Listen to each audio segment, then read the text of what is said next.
hacer un pequeño resumen de las noticias más importantes que sucedieron durante el año 2022 a nivel internacional. El año 2022 será recordado en gran medida en el ámbito internacional por la guerra de Ucrania y sus efectos a nivel mundial. Pero no ha sido la única noticia que ha marcado el planeta. Por ejemplo, para iniciar este resumen de lo más importante sucedido durante este año, tenemos que el 15 de noviembre el planeta superó oficialmente los 8.000 millones de habitantes. Para muchos tal vez no sea nada, pero para otros existe la disyuntiva si realmente el planeta y la sociedad misma está en capacidad de dotar de alimentación, empleo, vivienda y salud a todos sus habitantes, o si por el contrario nos estamos convirtiendo en termitas que poco a poco destruimos nuestro hábitat natural. Dicho esto, iniciemos con la más importante del año 2022, que es, tal y como dije, la invasión a Ucrania.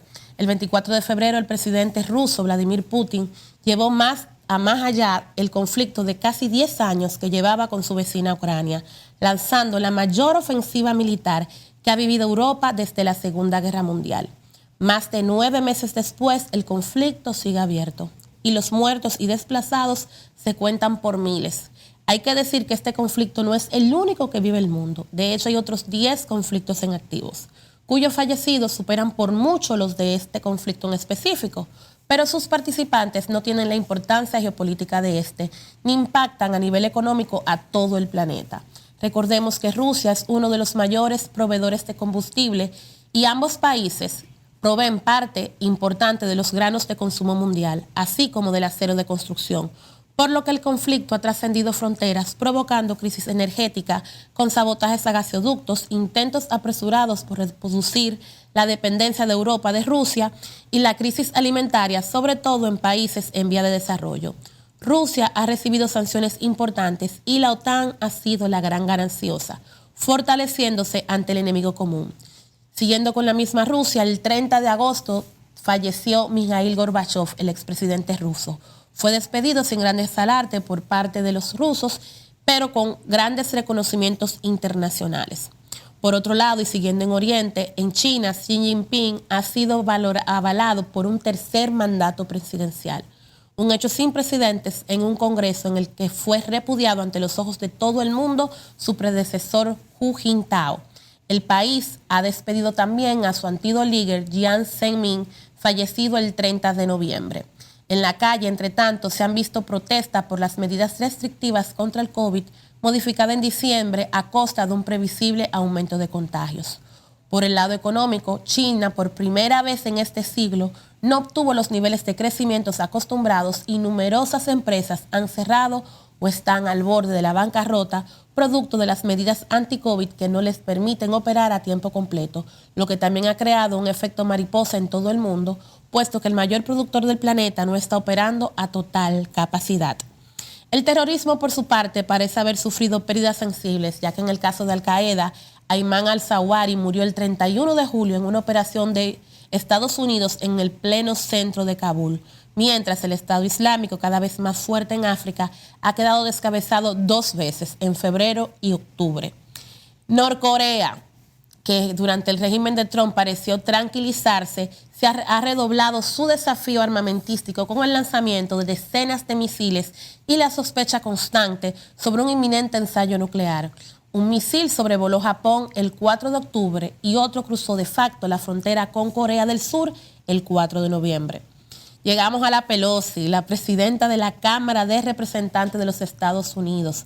Nancy Pelosi parece que no encontraba suficiente emoción en los casos que lleva su esposo en los tribunales ni en los conflictos bélicos en activos que hay alrededor de todo el mundo.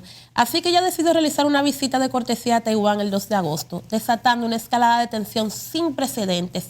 Pekín realizó ensayos bélicos en la zona, reivindicando su soberanía sobre Taiwán. Por su lado, llegamos a nuestro lado del mundo, Latinoamérica. Este año ha sido el año de la polarización con el ascenso de la izquierda, con las victorias de Lula en Brasil, Gabriel Boric en Chile y Gustavo Petro en Colombia. Sobre todo, que ha sido gobernado siempre por la derecha. Por otro lado, en Argentina, la vicepresidenta Cristina Fernández fue noticia en 2 ocasiones. El 1 de septiembre sufrió un intento de asesinato. Todos vimos el video donde fue un arma prácticamente estaba en su frente, el tipo intentó disparar, se encasquilló y se salvó por un milagro. Pero esto no acabó aquí. El 6 de diciembre entonces sufrió una condena de corrupción y la misma dice ser víctima de persecución política. En Perú, que hay que admitir que ha vivido de crisis en crisis, terminó de explotar este 7 de diciembre cuando el entonces presidente Pedro Castillo intentó disolver el Congreso y terminó igual que sus 4 presidentes predecesores. Y tan solo 2 horas después fue depuesto de su cargo y su número 2 se convirtió en la primera mujer en asumir la presidencia de la República. La gran pregunta es, ¿cuánto durará? En Venezuela, por su parte, tras unos cuantos años de aislamiento, el presidente Nicolás Maduro, señores, ha vuelto a resurgir de sus cenizas. Recibe alivio de las sanciones que tenía impuestas. Presidentes que antes no le dirigían la palabra, ahora han vuelto por lo menos a saludarlo y parece que empieza a dialogar con la oposición. Volvemos entonces a Europa. En Italia, una alianza tripartita de ultraderecha, y el 22 de octubre logró que por primera vez una mujer asuma la presidencia de ese gobierno. Estas organizaciones, como ya dije, son de ultraderecha y entre sus primeras medidas está el endurecimiento de las medidas migratorias. Vamos a Francia. Por su lado, pasó por su proceso de elecciones donde Macron nuevamente ha logrado mantenerse en el poder y frenar el ascenso de Le Pen de la ultraderecha. Pero su segundo mandato arrancó el 7 de mayo con la calle movilizada y con un parlamento en contra. Y como ya dije anteriormente, gobernar con el parlamento en contra no es nada fácil. Otro que parece que tiene un pacto, yo no sé ni con quién, es Netanyahu en Israel. A solo año y medio después de que fuese expulsado del poder, saboreó de nuevo una victoria electoral que podría llevarle nuevamente a gobernar, sobre todo si no pierde las causas judiciales por corrupción que tiene pendiente en los tribunales de su país. En Japón, el 8 de julio fue asesinado el ex primer ministro japonés Shinzo Abe, tiroteado en pleno acto público por un hombre con un arma de fabricación casera, y según las autoridades, lo hizo porque él decía que Shinzo tenía vinculaciones con sectas. Podemos ver en las imágenes cómo detienen a la persona. En Reino Unido, por otro lado, se ha vivido un año difícil. En el lado monárquico, por ejemplo, tras 70 años de tranquilidad, falleció la reina Isabel II, el 2 de septiembre. En lo político ya ha pasado por 3 primeros ministros, Boris Johnson, Liz Truss y el actual Rishi Sunak, cuya esposa apenas al iniciar estuvo en el ojo del huracán por la forma en la que maneja sus empresas. Y en el lado económico, la crisis no se queda atrás y se habla de que en el antiguo imperio inglés la gente está eliminando, señora, una de sus comidas al día para bajar el costo de la canasta básica familiar. Y algunas de sus excolonias preparan demandas en daños y perjuicios contra ciudadanos ingleses por los años de esclavitud.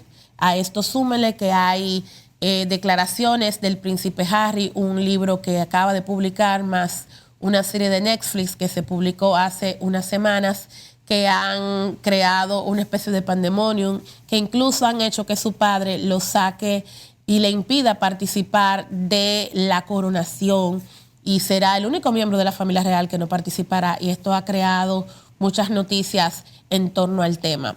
En Irán murió el 16 de septiembre la joven Mahsa Amini.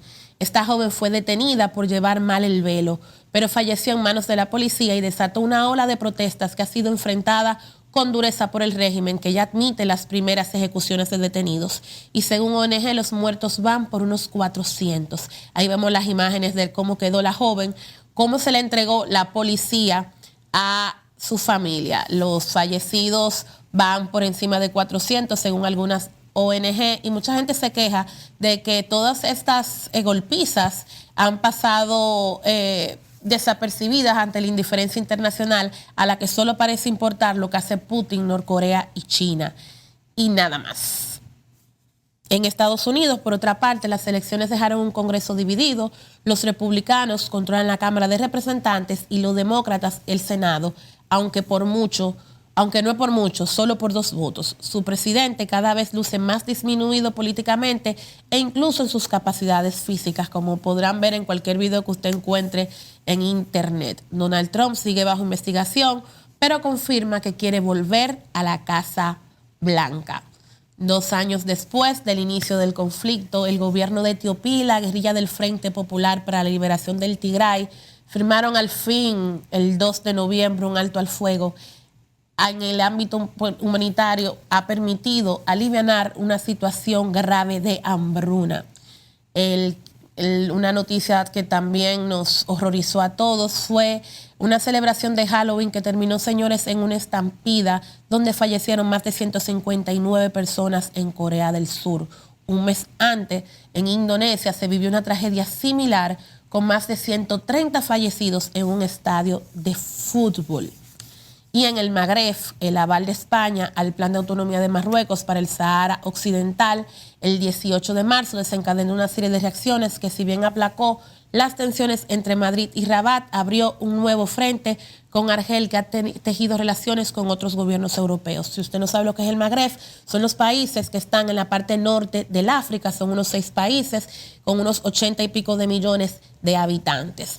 La unidad creada ante el enemigo común, o sea, Rusia, se ha visto debilitada, ya que Bruselas mantiene en la mira a Hungría y Polonia por temas relativos al Estado de Derecho, lo que ha puesto en jaque temas como las concesiones de fondos europeos que ellos reciben. También recordemos que Polonia recibió un ataque, un bombardeo, y en un principio se quiso decir que había sido Rusia.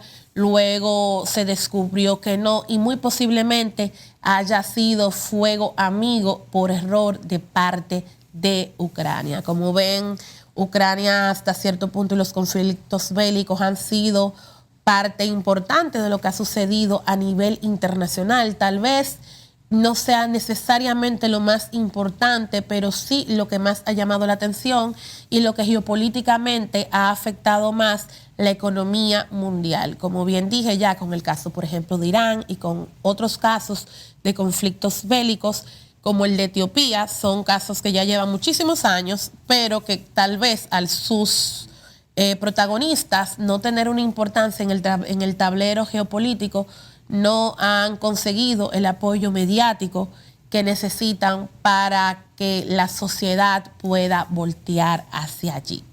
Dicho esto, vámonos a una pausa comercial y enseguida regresamos con más de RD al Descubierto.